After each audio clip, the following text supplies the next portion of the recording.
My daughter pressed a crisp envelope into my palm, $200, and a glossy brochure for a nice senior home, then told me to leave the house I built. I didn't shout. At 67, I've learned to breathe when someone tries to erase you. I packed 2 suitcases, took the city bus, and opened a small clue my late husband left behind, just enough to start turning the lock on a door they thought they'd sealed. By the time the first public consequence found them, my phone lit up with her name, and I was ready. Before I continue the story, please subscribe to the channel and leave a comment letting me know where you're watching from. The knock on my front door wasn't the polite kind that waits for an answer. It was sharp, hurried almost like a delivery truck driver dropping a package. I wiped my hands on a dish towel and walked through the living room, sunlight spilling across the oak floors. I'd refinished myself the year Robert passed. The air smelled of lemon polish and fresh coffee. This was my sanctuary, a modest house on a quiet street in suburban Austin, paid off with 43 years of double shifts, saving and small prayers. When I opened the door, Valora and Callan stood there with rolling suitcases. Valora's hair was swept into a bun so tight it pulled her smile into something brittle. Callan looked like he was about to deliver a business pitch, not greet a mother. "Surprise," Mom Valora said, stepping past me as though my doorway were a revolving door. "We thought it would be easier to do this face to face." I blinked at the luggage. "Are you visiting? We're transitioning," Callan said. "Just for a bit. You'll understand." He set his suitcase by the couch right on the quilt I'd made from Robert's work shirts. I tried to swallow the jolt. Coffee, I asked, already knowing the answer. "No, thank you," Valora said. She sat in my armchair, crossing her legs, eyes scanning the room as if she were inspecting a rental property. Callan stayed standing, shuffling papers from a leather folder.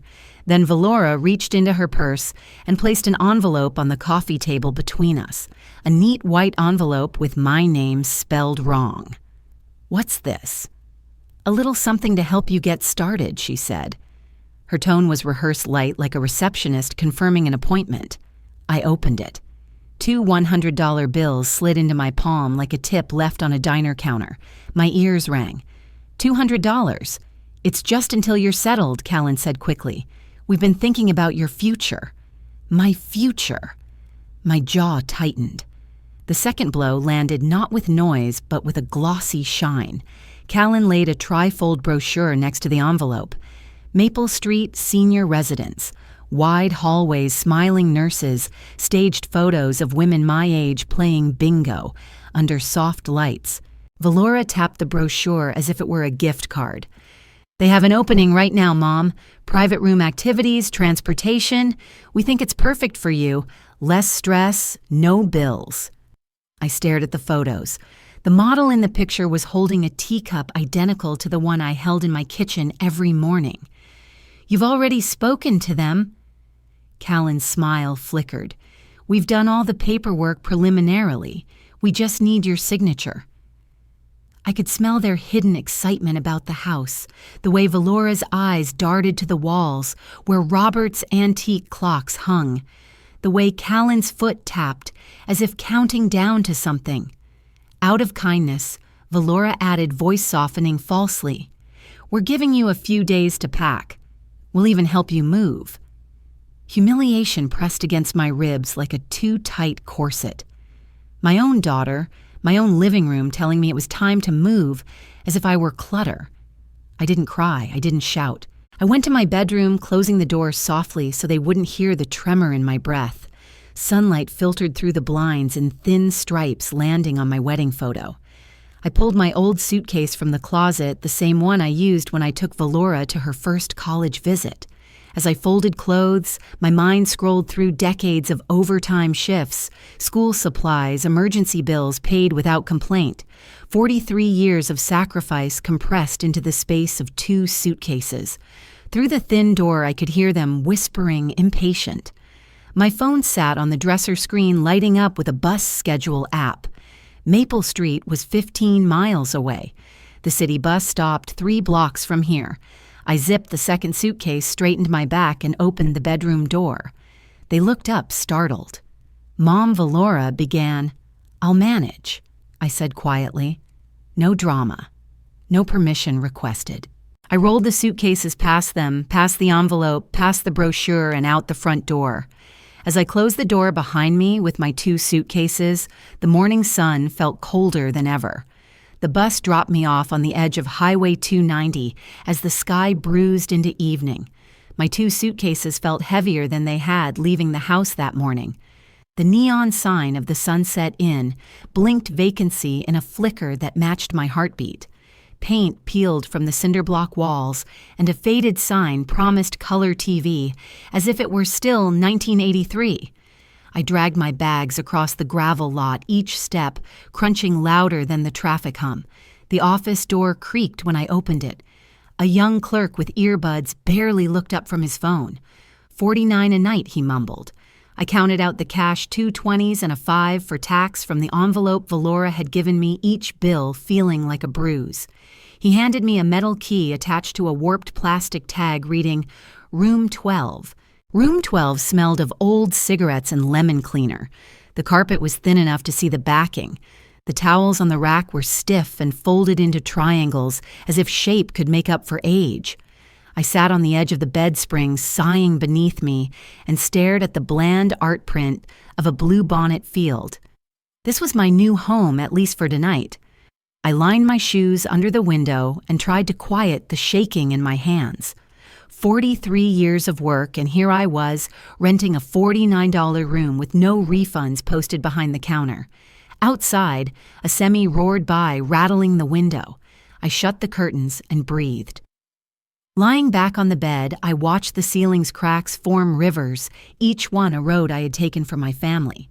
I thought of Robert's careful budgeting, of nights he stayed late at the dealership just so we could pay Valora's tuition. He always left a little cushion, a little secret envelope for emergencies. He wouldn't have left me destitute. My mind replayed Valora's face from that morning, her brisk tone, Callan's rehearsed lines. It had felt like an eviction scripted by someone else. Even their pity sounded memorized. I closed my eyes and flashes of past sacrifices surfaced. Lunches skipped so Valora could have new shoes, overtime hours at the clinic, selling Robert's motorcycle to cover Callan's hospital bill. Every memory pressed into me like the springs under the mattress. Slowly, a seed of suspicion took root. Robert was too meticulous. His will had been drawn up years ago with Harrison Fitzgerald. He would never hand everything to Valora without conditions. Somewhere, there had to be a trace, a breadcrumb. Something I'd missed. I unzipped the second suitcase to reach for my nightgown, and a small leather pouch slid out, landing with a soft thud on the carpet. It was Robert's old travel case. My heart stuttered. I hadn't seen it since the hospital. Inside the pouch lay a tiny USB drive and a digital voice recorder, both wrapped in one of Robert's handkerchiefs. My name was scribbled on a post-it in his handwriting, "For you, only you." I sat back on the bed, the motel's flickering lamp casting a weak circle of light around me. My fingers trembled as I turned the USB over its weight, far heavier than its size. In that moment, the exhaustion cracked, and something else crept in curiosity, a thin thread of hope cutting through the fog. I looked at the door, at the sagging curtains, at the life reduced to 2 suitcases and a key tag. Then I looked at the device again. Somewhere in its memory might be the truth Robert had left for me, the truth Valora had tried to erase. I held the tiny USB in my hand, feeling its weight like a secret waiting to be told. The first light of morning spilled through the thin curtains of the Sunset Inn, turning the faded carpet into a patchwork of pale gold and brown. I had barely slept, but the USB sat on the nightstand like a heartbeat steadying me. Enough lying here like a discarded coat. Robert had left me something he always did, and today I would find it. I packed my few things with deliberate care, folding each shirt as though it were armor. In the bathroom mirror, my eyes were swollen, but there was a steadiness in them that hadn't been there yesterday. "No more waiting," I whispered to my reflection. The city bus arrived late, coughing smoke as it stopped. I climbed aboard, clutching the USB in my palm, my fingers closing around it like a talisman. The seat smelled of vinyl and yesterday's rain. As the bus rolled toward downtown Austin, the landscape shifted from scrubby lots to glass-fronted banks and coffee shops. I remembered riding with Robert to court closings, how he'd tease me for reading every sign aloud. Those were the days of plans and paperwork, not of envelopes stuffed with pity. I breathed deep, pushing back the fear. Robert's meticulousness was my compass. If there was a way forward, it would be through his attorney, Harrison Fitzgerald.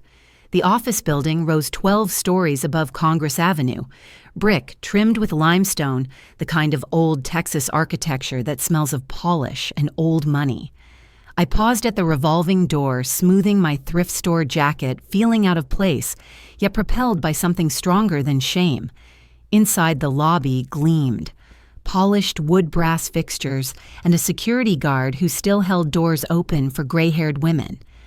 I signed in and rode the elevator up the USB heavy in my purse. Harrison's reception area looked exactly as I remembered from years ago: framed diplomas, muted paintings of hill country, and a row of leather chairs.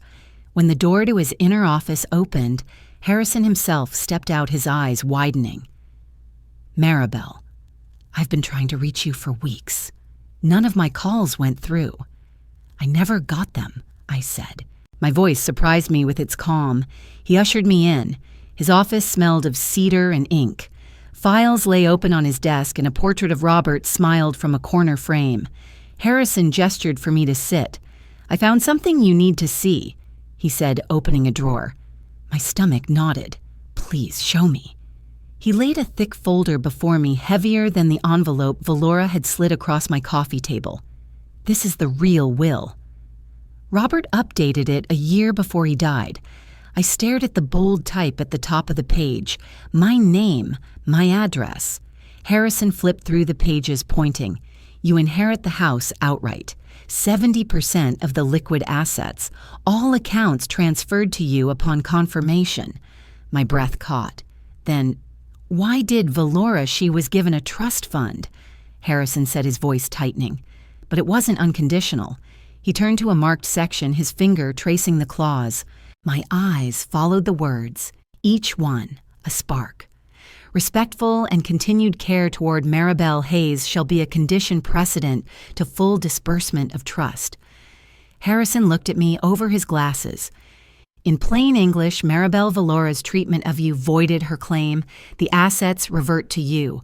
The total estate value now stands at $33 million in your control." The room tilted. For a heartbeat, I couldn't tell if I was about to faint or laugh. All the humiliation, the motel, the envelope, it burned away in an instant of vindication. Harrison's tone softened. "We can file an injunction immediately to secure the accounts. I'll also recommend a restraining order to protect you from harassment." I closed my eyes, feeling Robert's hand on mine across time. This was his last protection, his way of saying, "I saw you." When I opened them, my hands were trembling, but for the first time in days, they trembled with power, not fear. I left Harrison's office with trembling hands, but for the first time in days, they were trembling with power, not fear. Harrison led me from his office into a small conference room paneled with dark wood. The window looked out over Congress Avenue, where the noon sun glinted off car roofs. He spread a stack of folders across the table like cards in a game only he knew how to play. "These are the originals," he said. "Robert's authenticated will, your identification, property records, and the trust documents for Valora." I sat down, palms flat on the cool surface, feeling the grain of the wood beneath my fingers. For the first time in years, I wasn't signing a birthday card or a check for someone else's tuition. I was signing for my own life. Harrison pointed to a page. "This authorizes me to notify the banks and request temporary holds. We'll cite suspected elder fraud and attach the affidavit. If Valora contests, we're ready for probate court." I picked up the pen. My hand trembled once and then steadied. The signature looked bolder than I felt. "Good," he said. "I'll prepare the formal freeze requests now. We'll start with the two institutions holding the largest accounts." I exhaled slowly. Each signature felt like a brick laid in a wall between me and the chaos of the last 2 days. An hour later, Harrison's paralegal patched 2 compliance officers into a conference call. Their voices came tinny over the speakerphone provisional hold beneficial ownership fraud review. Words I'd only heard on television now applied to my life. I listened as Adele Monroe's name came up. She'd quietly copied a suspicious power of attorney weeks earlier. Her email forwarded this morning was now Exhibit A. Harrison sent the will copy and his attorney letter by courier before the call ended. The first bank confirmed a temporary freeze pending document validation. The second wanted additional signatures, but the tone was cooperative. "We'll hold any transfers until further notice," one officer said. I stepped into the hallway for air. Downtown Austin smelled of tacos and bus exhaust, but the city felt different when you weren't prey. My shoulders lifted with each breath. Back inside, Harrison gave a small nod. "The holds are in place. No one moves a dime until we clear it." By late afternoon, I was back on my block in West Austin, the sun tilting gold across the lawns. As I reached my curb, my phone buzzed.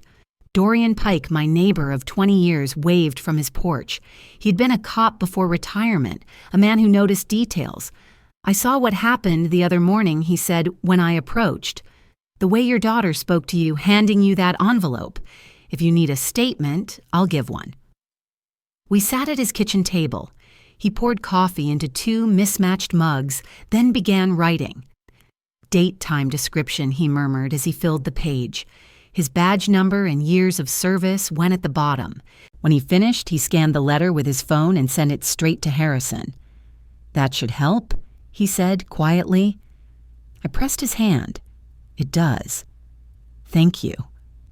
Reading the affidavit on his screen, I felt something uncoil inside me. I wasn't confused. I wasn't exaggerating. Someone else had seen it, the tip money, the rehearsed eviction. The letter locked the truth into place. At dusk, Harrison filed Dorian's statement with the bank's fraud teams and prepared a petition for the Travis County probate judge. I stood outside on the courthouse steps as the lights flickered on.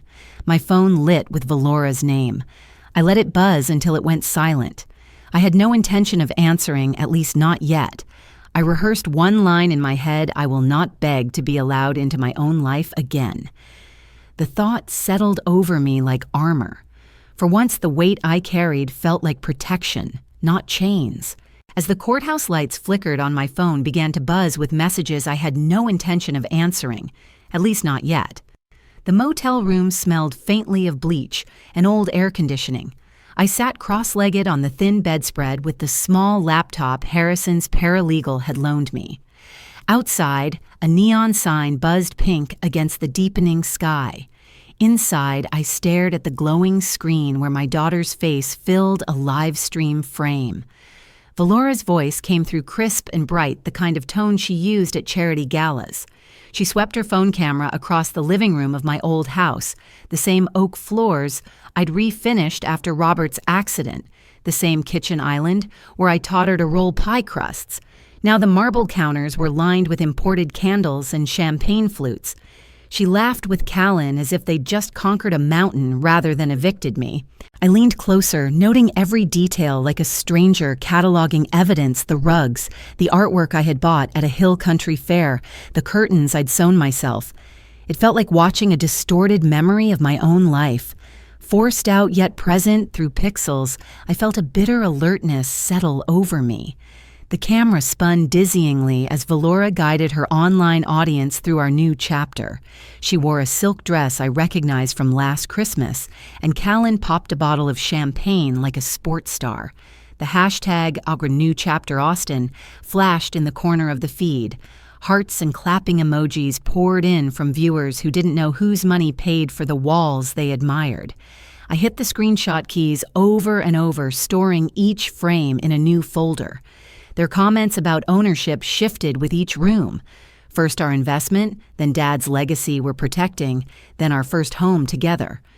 My anger sharpened into a cold blade of documentation. Valora twirled in the foyer saying, "We've worked so hard for this," while Callan flashed a grin. They had no idea I was watching from a dim motel on the outskirts, their show turning into my evidence. Half an hour in, Callan lifted another glass. His cheeks were flushed, his voice a notch too loud. "We got everything done before Dad even passed," he bragged to the camera, signed, "Sealed, no loose ends." I froze. The chat scrolled with compliments, but I heard only that one line. It slid into place like a missing puzzle piece.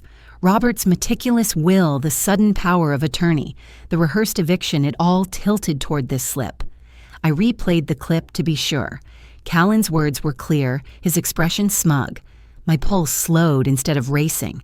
I copied the segment, labeled it carefully on the USB drive.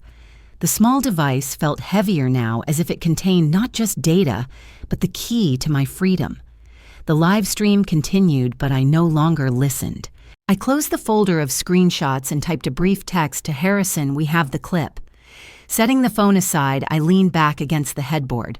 For the first time since the envelope of cash, my hands didn't shake. In the quiet hum of the motel's old heater, a faint smile crept across my face. It wasn't joy yet, but the cold fire of determination. I shut the laptop and let the darkness of the room settle around me, already rehearsing my next move. I closed the laptop, my fingers no longer trembling, already planning my next move. The glow of my laptop cast a bluish light over the motel room's threadbare curtains. I sat with my back against the headboard, the USB drive resting in my palm like a talisman. Harrison had already confirmed the freezes were in motion. Now all that was left was to wait.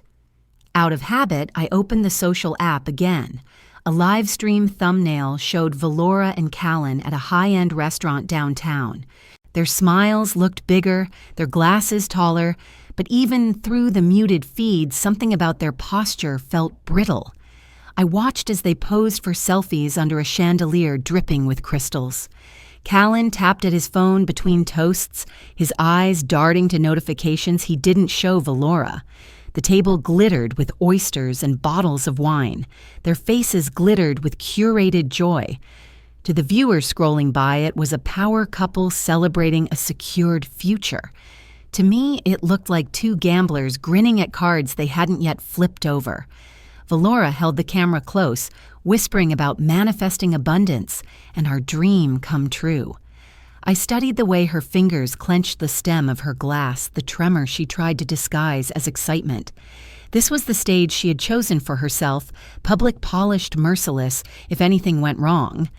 I waited. The waiter approached with a leather folder, setting it down as discreetly as possible. Valora passed over her sleek black card, the one she flashed like a trophy in college, and continued talking to the camera about gratitude. In the muted feed, I saw the waiter run the card once, twice, then glance at his screen. A red light blinked. The machine beeped. The waiter's polite smile wavered. Words formed on his lips declined. Around their table, heads turned. Someone at the next table raised a phone. Callan reached for another card, gold this time, but the same beep echoed. Valora's face drained of color. Callan's mouth moved in a tight question, his hand covering the mic on her phone. She tried to laugh it off to the live stream, but the chat began to fill with question marks and laughing emojis. A blogger at the bar lifted his phone higher. The feed trembled, then cut off entirely. I exhaled through my nose, a quiet sound in the empty motel room. The freeze had reached them. For once, consequence was not a concept in a courtroom, but a beep on a card reader. I closed the app and set the laptop aside. Notifications already flickered on my phone. Valora meltdown at Austin restaurant influencer's card declined during live stream. I didn't open any of them. Instead, I wrote a short note to Harrison about media angles, evidence preservation, and timing. My fingers moved steadily, not with glee, but with purpose. Across from me on the small table sat the USB drive.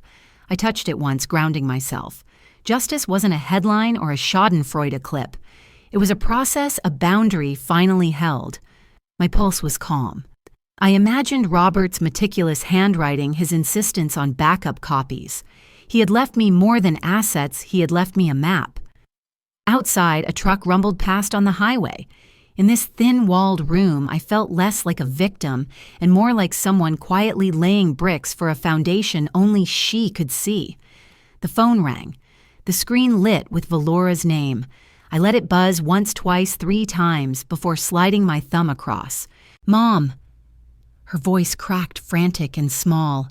"Mom, something's wrong. They froze everything. We can't pay the bill, the accounts. Please, you have to fix this." In the background, I heard murmurs, clinking dishes, a sharp intake of breath that might have been a sob. I held the phone to my ear, silent. The power dynamic had flipped. The daughter, who had handed me an envelope like a tip, now begged through a shaky signal. I let the silence stretch, feeling her desperation echo through the motel room. My heart didn't leap with revenge.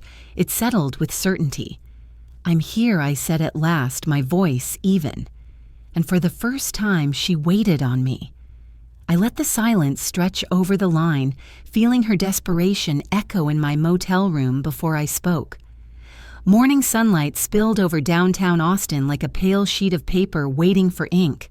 I stood outside Harrison Fitzgerald's building with my coat buttoned high binder clutched under my arm. Just 3 days ago, I'd been shown the door of my own home with 2 suitcases and $200. Now I was stepping into the office of my late husband's attorney, not as a cast-out widow, but as someone quietly building a case.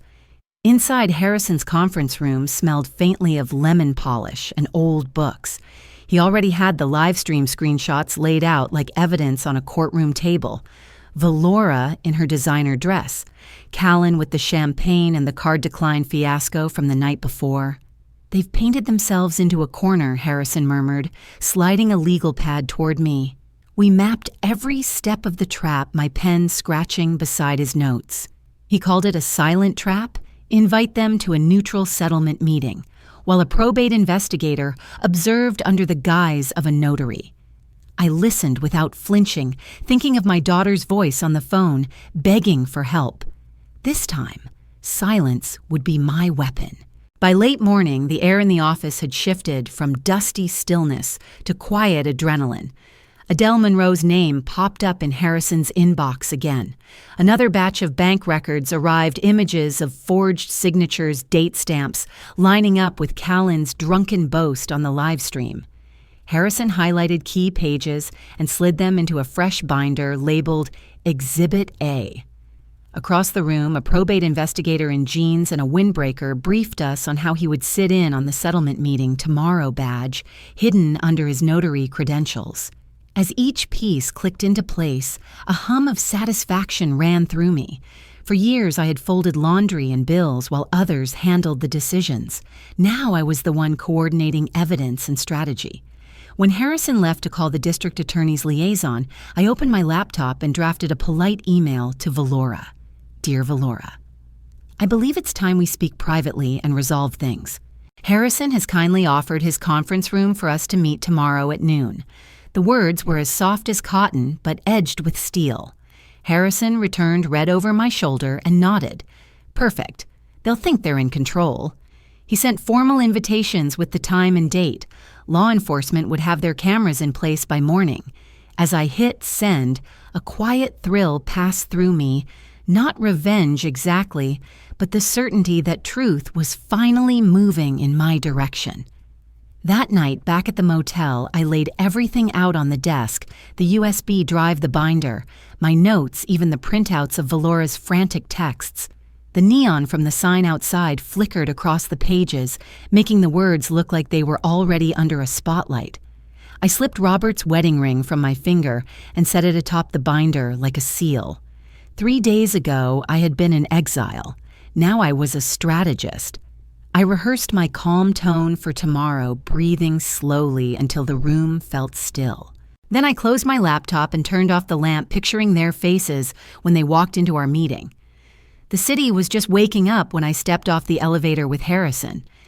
Downtown Austin still held that damp morning smell of coffee and concrete, but my hands were steady around the binder. We walked into the conference room he'd chosen for today. Neutral colors, soft chairs, carafes of water on a sideboard. A framed print of blue bonnets hung on the wall, nothing flashy. Harrison had been careful the cameras were hidden behind air vents, and the notary at the end of the table was in fact a probate investigator with a small badge tucked out of sight. I laid Robert's wedding ring on top of my folder for a moment, pressing my thumb against it like a quiet promise to stay composed. Harrison adjusted his tie and whispered, "They confirmed by text they'll be here at 9. His voice was calm, but I caught the flicker in his eyes. I rehearsed my lines in my head, each one stripped of anger, each one deliberate. The memory of Valora's frantic call the night before still echoed, but today I wouldn't be on the back foot. The glass doors opened exactly on time. Valora walked in first, dressed as though this were a brunch at a country club instead of a meeting that could undo her life. Her smile was rehearsed lips, trembling at the edges. Callan followed eyes darting to the corners of the room, searching for an audience he didn't know was already there. Mom Valora said brightly, pulling out a chair. "Thank you for meeting us," I returned the smile, mine cooler. "It's good to see you both. Please sit." Harrison poured coffee for everyone. The investigator playing notary arranged some papers quietly, eyes down. Valora crossed her legs and began a little speech about misunderstandings about wanting to clear the air. Callan stared at his phone like a lifeline. I listened without interrupting, sipping my coffee. It tasted burnt but steady. Beneath the table, my fingers touched the USB drive like a talisman. I noticed how Valora kept glancing at the binder in front of me, the same way a child eyes a closed door. Harrison's voice broke the polite chatter. "Before we discuss any resolution, there are documents you both should review." He slid a thin stack across the table. Callan's hand hovered before taking it. "This is the authentic will executed by Robert Hayes Harrison," said evenly. "It supersedes any other paperwork.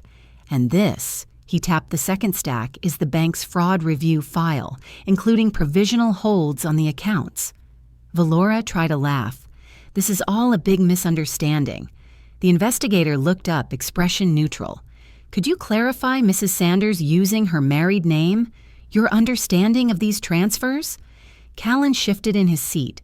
We handled some things for Dad before he passed," he said, eyes still on the papers. Valora's face tightened. "That's not." She stopped, then started again, voice sharper. "We made sure everything was done so you wouldn't interfere, Mom." Harrison raised an eyebrow. Interfere? Valora's eyes widened as she realized what she'd said. "I mean, we just tried to help," she stammered. The investigator scribbled a note, then asked mildly, "Could you repeat when those signatures were obtained?" Callan's mouth opened, but no words came. Valora jumped in. "Before he died, obviously, and then paled." The room went very still. Harrison didn't move. The investigator simply nodded once, a subtle signal to someone unseen. I sat back, letting the silence stretch. My pulse was steady, like a drumbeat underwater.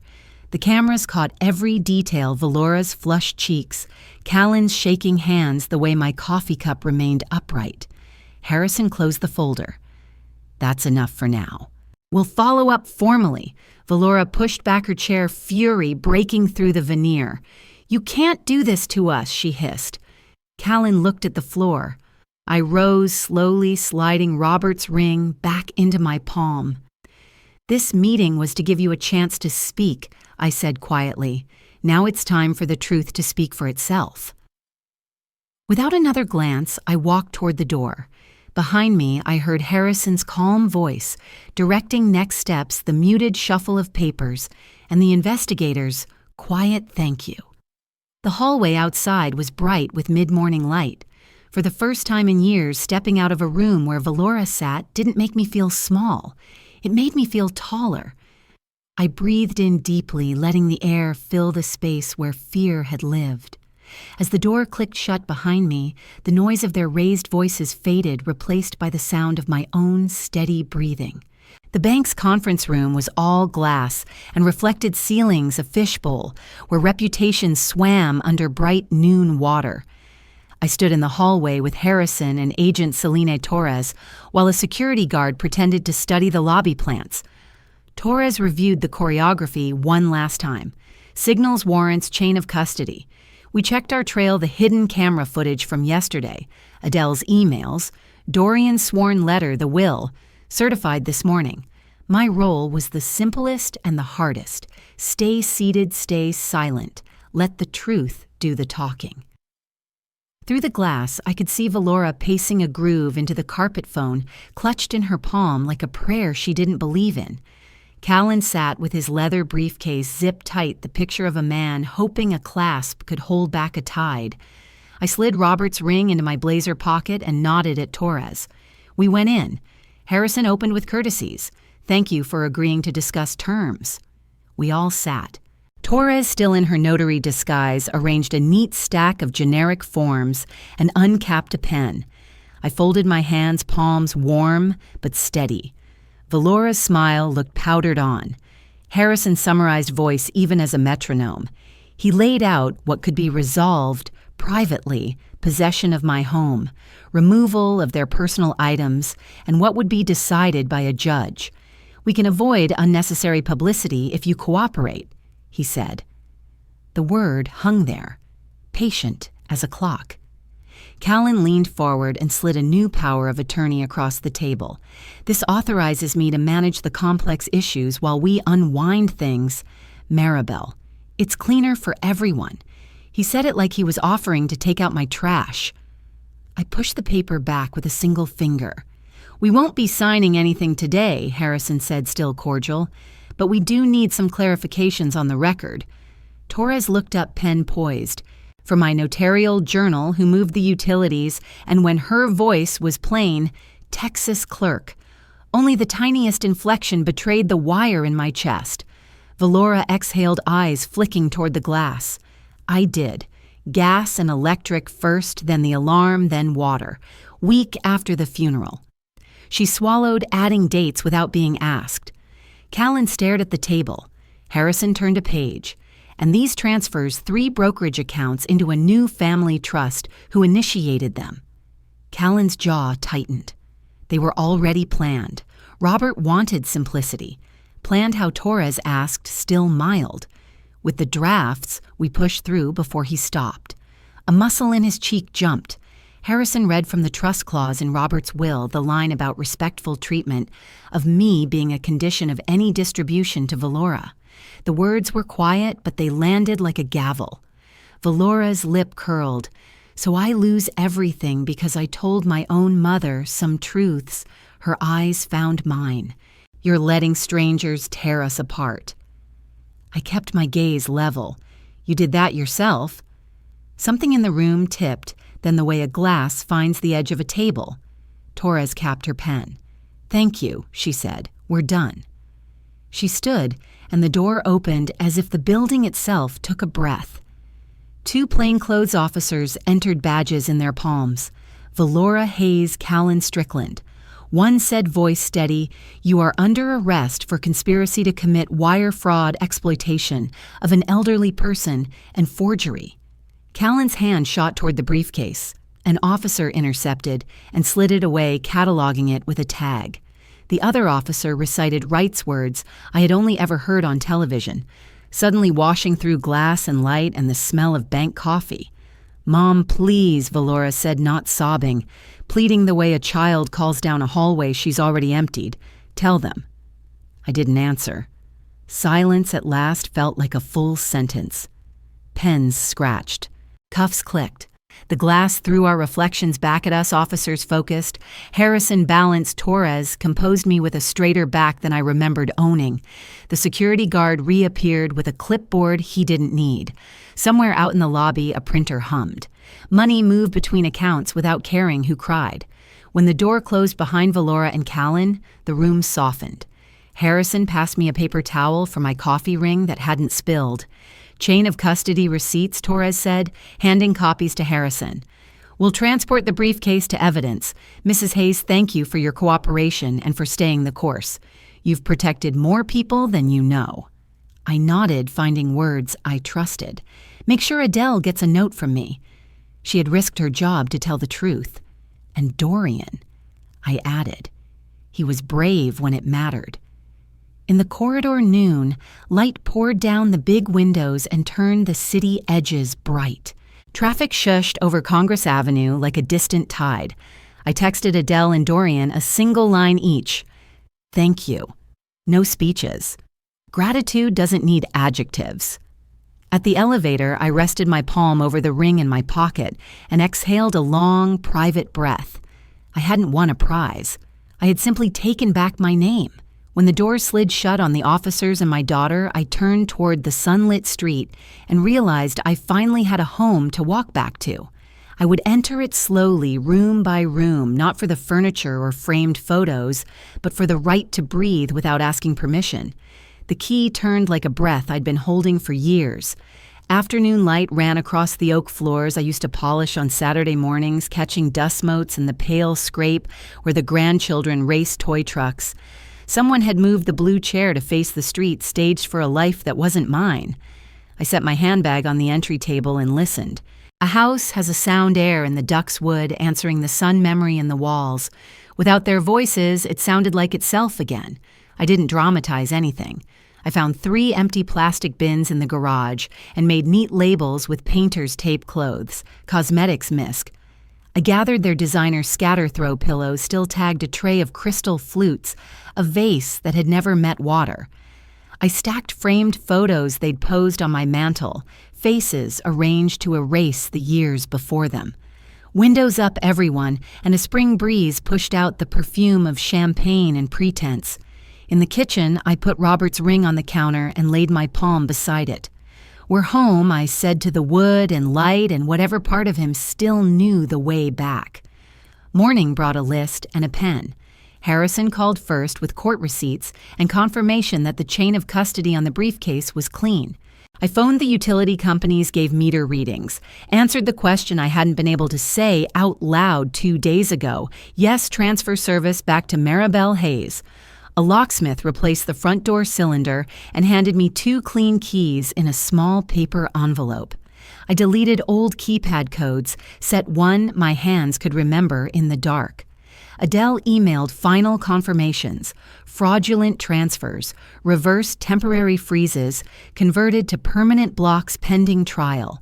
I wrote 2 sentences to her, short, sincere, and forwarded the attachments to Harrison for the evidence file. In Robert's study, I stood behind his chair and let the silence settle. He had once wanted a wine cave there. I canceled the contractor with a polite text and scheduled a different crew to paint the room white and build a long table beneath the north window. Art wants daylight. I ordered a modest easel, a lamp with a pull chain, a desk that didn't need to prove anything. Survival first, then beauty. By midweek, the house remembered my routines, towels folded in thirds, grocery lists clipped to the fridge. I returned the good wedding china to its high shelf and left 2 bowls within easy reach. At the hardware store, I bought a small can of touch-up for the baseboards and a pack of felt pads for chair legs. No grand gestures, only ownership expressed in quiet repairs. Purpose requires a place to stand. The clinic on the east side smelled of coffee and copier toner and something like patience. At a round table with a pro bono advisor, I drafted the charter for the Hayes Elder Protection Fund. We chose plain language legal aid for seniors facing family fraud emergency motel nights when someone has nowhere to go but won't sleep in their car. The first deposit would come from a clean, verified account. A second would arrive when the court released the last hold. We planned a small pilot 1 week at a safe motel for a woman on the intake list, a gift card for groceries, a meeting with a volunteer notary who could explain without condescension the power of a locked file drawer. I wrote the mission note myself the way I wish someone had written to me. Silence is not surrender. Keep your receipts. You are not alone. I taped a copy to the clinic's bulletin board and another inside my purse.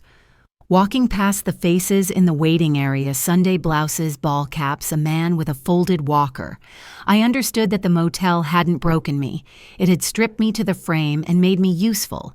The week moved in small, satisfying clicks. The locksmith's invoice paid, the contractor's drop cloths folded and hauled away. My studio smelled of gesso and pine. I set the easel near the north window and unboxed paints with the same care I once used for school lunches, everything in its place, color where it belongs. The first canvas was a doorway light on both sides, a threshold you cross because you must, and because you finally can. At dusk, the phone hummed with messages I didn't open. Boundaries are also a kind of mercy. I steeped tea and stood in the doorway between kitchen and hall, the old rug soft under my heels. Outside, the last of the light turned our maple into a lantern. Inside, the walls remembered my steps and answered as if relieved. I walked room to room without apology, touching the back of a chair here, the cool edge of the bathroom counter there, letting the house memorize me again. Later, I sat in the studio and watched the canvas dry. The ring lay beside a small stack of clean mail, my name on every envelope, no one else's. Forgiveness is a door that knocks from both sides. Tonight, I only listened. Tomorrow, I would keep building quietly, thoroughly, with the kind of resolve that doesn't ask permission and doesn't need an audience. The key was on a small dish near the sink where I could find it in the morning, and the house breathed with me, steady, ordinary, alive. Morning light slid across my kitchen like a hand smoothing a wrinkled tablecloth. 1 week had passed since the arrest, long enough for the house to remember me, short enough that I still reached for things out of habit. At 10, a courier knocked. Harrison's return address sat in the corner like a warning. Inside the large envelope was a smaller one, a letter routed through Valora's attorney in the interest of reconciliation. I stood at the same oak table where I once taught her to balance a checkbook and broke the seal. Her handwriting was careful, as if neatness could substitute for truth. She wrote about pressure, about grief, about how the internet misunderstood her. She said she never meant to hurt me, only to protect the legacy. Some sentences leaned toward confession, others wore excuses like church clothes. I fetched a pen. I underlined the lines that faced the facts and circled the ones that tried to herd me back into the old fog. I read it twice and set it beside Robert's ring steam, lifting from my mug. In the quiet, I pictured the camera in my mind, the women who have written to the fund already and said what I wish someone had said to me at the motel: you can love a child and still refuse erasure. You can ache and still hold the line. The letter would not go in the keepsake box, it would go in the file. By afternoon, I was downtown the elevator in Harrison's building, rising with its expensive hush. He met me with a folder and a nod. Agent Celini Torres joined us long enough to outline the calendar arraignments next week, likely plea discussions, the path of restitution. We reviewed chain of custody receipts until the paper cuts on my fingers smarted. I asked about protective orders to keep pressure off victims, how restitution is sequenced so rent and utilities are not held hostage, how to direct any public interest toward the fund rather than me personally. We agreed on one rule: no back-channel negotiations. If Valora seeks mercy, it must pass through the courtroom and through truth. Harrison proposed a one-page sheet for the courthouse bulletin board phone numbers, 3 simple steps encouragement in plain English. I agreed with one condition: no photo of me. The story is not my face. It is the paperwork that saves someone before a door slams. A paralegal brought tea. I signed a victim impact statement and then trimmed it, removing heat, leaving facts and boundaries. On my way out, my phone buzzed. Another email from Valora's counsel requested a jail visit for healing. I stood in the lobby where the windows made Austin look like a watercolor and let the word echo. Healing for me had looked like a bus ride with 2 suitcases and then a key turning in my own door. Healing had sounded like the click of a deadbolt I controlled. It had not so far looked like a visit scheduled by someone else's strategy. I pocketed the phone. I could answer later when the answer would be calm. That evening, the clinic hosted a small workshop. No stage lights, just a dry erase board and a room that smelled of coffee and dust. I told them what I learned: keep copies of everything. Tell a trusted banker before a crisis. Never sign under pressure. If they call you confused, write down the date and the sentence. Silence is strategy, not surrender, I said, and a woman in the front row pressed a tissue to her mouth and nodded. After we wrapped, the director handed me a note with shaky blue ink. The fund's first motel week had been approved for a widow waiting on housing. I stood by the bulletin board and read the thank you twice quietly. Advocacy without spectacle, I thought. We posted our one-page sheet and left the thumbtacks for the next person who needs the space. At home, dusk softened the rooms. The new easel carried a blank canvas that smelled of pine. I brewed chamomile and sat by the open window while the pecan tree rode its shadows on the lawn.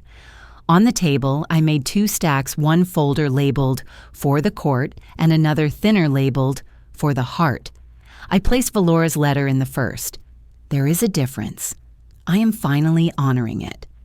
I drafted a short reply through Harrison. I'm not visiting now. I am open to a written apology that accepts responsibility without conditions. I kept it to 2 sentences, the way boundaries are best kept clear and short.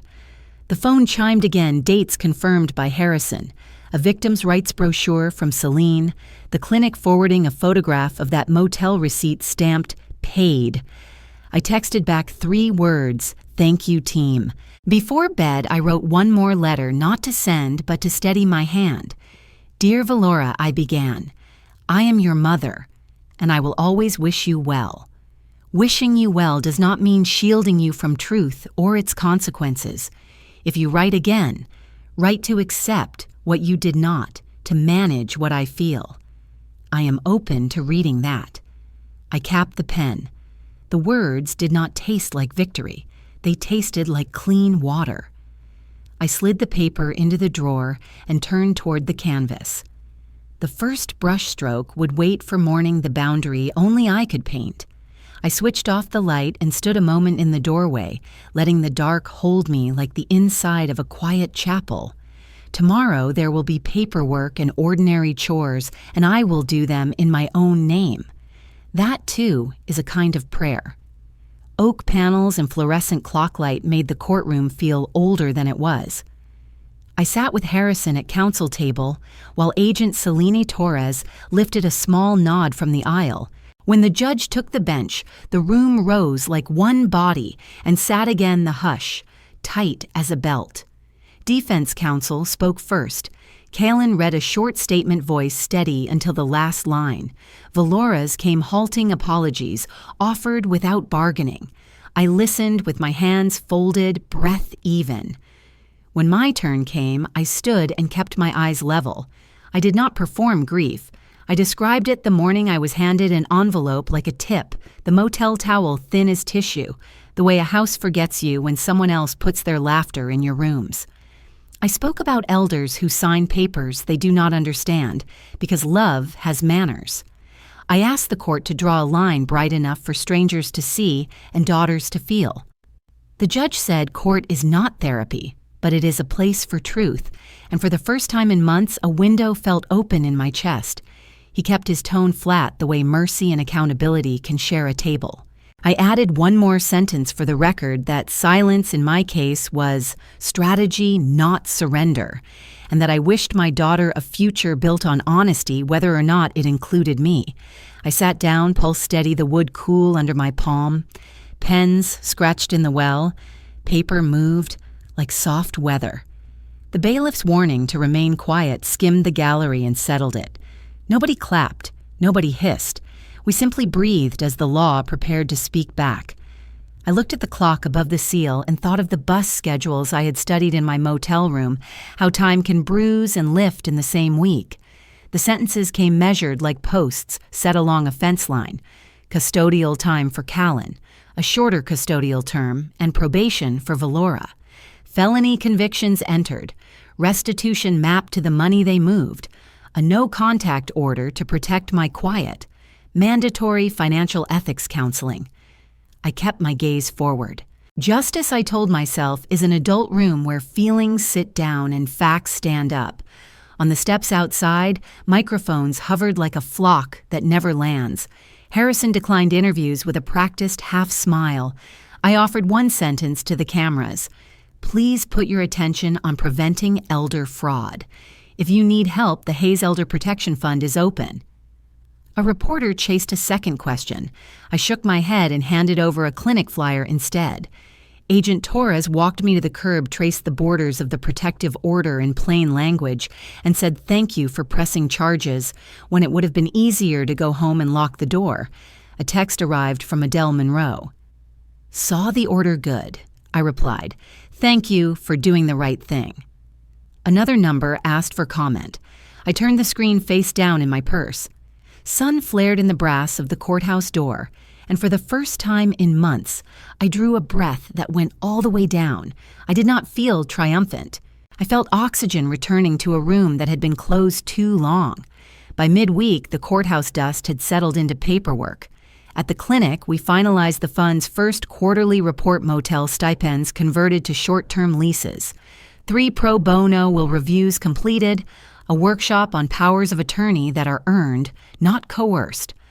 I initialed columns, then looked up to find Dorian Pike in the doorway with a tin of pecans and no speeches. Later, Harrison forwarded an envelope that had traveled the long way through counsel. Inside was a letter from Valora, brief, specific, unconditional, no bargaining, an apology that named what happened without asking me to hurry past it. I filed it under a tab I labeled Accountability, Not Reconciliation. There is a difference, and for now, the difference protects us both. That week, I learned the cadence of repair. Utilities in my name stayed steady. The locksmith replaced the cylinder. A volunteer helped a widow upload her lease approval with hands that shook. We printed wallet cards that say, "Silence is strategy. Keep your receipts." A church basement offered space for the next clinic night. I reserved folding chairs and coffee. In the report, I read small summaries beside case numbers, a retired teacher leaving her car for an apartment, a ranch bookkeeper getting a clean will witnessed by 2 neighbors. I signed a pledge, a portion of any restitution will seed emergency housing for seniors pushed out by family fraud. Paper lives in drawers, but healing lives on calendars. Harrison sent a checklist for restitution. I answered with bullet points and a thank you. At dusk, I went home to the studio. The finished canvas hung on the north wall, a doorway with sunlight crossing the threshold, a line of brightness on tea-colored boards. On the shelf sat a small frame around the envelope that once held $200. It is not a wound anymore. It is a warning. I brewed mint tea, opened the window, and let Austin's evening enter traffic, far off a single dog, the clock's soft tick. My phone buzzed once. I let it pass. I spoke to the audience in my head, women who have written from motels and spare rooms. Silence is not surrender. It is strategy, and sometimes it is freedom. I turned off the light and watched the afterglow of the doorway fade. The house remembers me, and I finally remember myself. If my story leaves you with anything, let it be. This love needs boundaries, and paperwork needs daylight. Keep copies, ask questions, never sign under pressure. When family fails, community can catch you. Neighbors, clinics, honest bankers. Dignity is quiet, not passive. Choose calm, document. Truth act when ready. You are not disloyal for protecting yourself. Call legal aid, speak to your bank's fraud unit, put your wishes in writing, and ask for help early. What would you have done differently? Have you seen elder finances misused? What boundary will you set this week? If this video reached you, drop a 1 or tell me where you're watching from. If it didn't, tell me why and where you saw it. Please subscribe to the channel for the next true story of courage and repair.